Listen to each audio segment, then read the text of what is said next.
গাড়ির এসি হঠাৎ ঠান্ডা কম দিচ্ছে, গন্ধ আসছে, ফুয়েল বেশি খাচ্ছে, কিন্তু সত্যটা হলো কিছু ছোট ছোট ভুলে ধীরে ধীরে পুরো এসি সিস্টেমটাই নষ্ট করে দেয়। আজকের ভিডিওতে কিভাবে কম খরচে গাড়ির এসি ব্যবহার করা যায় সেই বিষয় নিয়ে কথা বলবো। তার আগে একটা ছোট্ট ইতিহাস বলে রাখি। গাড়িতে প্রথম এসি ব্যবহার শুরু হয় 1939 সালে। তখন এটা ছিল শুধুই বিলাসিতা, কিন্তু এখন বাংলাদেশে গরমে এসি ছাড়া গাড়ি চিন্তাই করা যায় না। সমস্যা হলো আমরা গাড়ি কিনি লাখ টাকার, কিন্তু এসি মেনটেন করি না। ফলে কম্প্রেসার, কুলিং কয়েল, ব্লোয়ার সব ধীরে ধীরে ড্যামেজ হতে থাকে।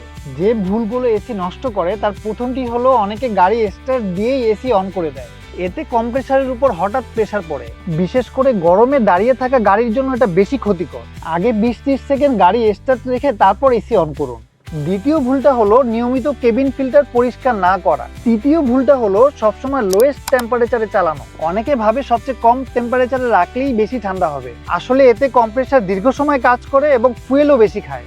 বেস্ট প্র্যাকটিস হলো 24 থেকে 25 ডিগ্রির আশপাশে রাখলে ভালো কুলিং ও ভালো মাইলেজ দুটোই পাওয়া যায়। চতুর্থ ভুলটা হলো এসি অন রেখে যদি ঘন্টার পর ঘন্টা গাড়ি দাঁড় করিয়ে রাখেন তাহলে ইঞ্জিন এবং কম্প্রেসারের উপর বাড়তি চাপ পড়ে। বিশেষ করে এটা বাংলাদেশের ট্রাফিক জ্যামের জন্য তো খুবই কমন ব্যাপার। পঞ্চম ভুলটি হলো এসি ভেন্ট ও কেবিন নোংরা রাখলে ধুলা, ব্যাকটেরিয়া ও ফাঙ্গাস জমে, একসময় দুর্গন্ধ শুরু হয়। অনেকে তখন শুধু পারফিউম দেয়, কিন্তু মূল সমস্যাটা থেকেই যায়।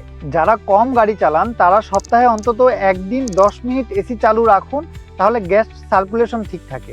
গরমের মধ্যে গাড়িতে উঠেই এসি না চালিয়ে আগে ভিতরে পরিবেশটা ঠান্ডা করে তারপর এসিটা ছাড়ুন, এতে করে আপনার ঠান্ডাটাও দ্রুত হবে। গাড়ির এসি ভালো রাখতে শুধু গ্যাস না, ইন্টেরিয়রটাও পরিষ্কার পরিচ্ছন্ন থাকা উচিত। গাড়ির ইন্টেরিয়র ভালো রাখতে কোয়াংয়ের গ্লস মিস্টটা অত্যন্ত কার্যকরী এবং আপনার রাইডে দিবে একটা ফ্রেশ অনুভূতি।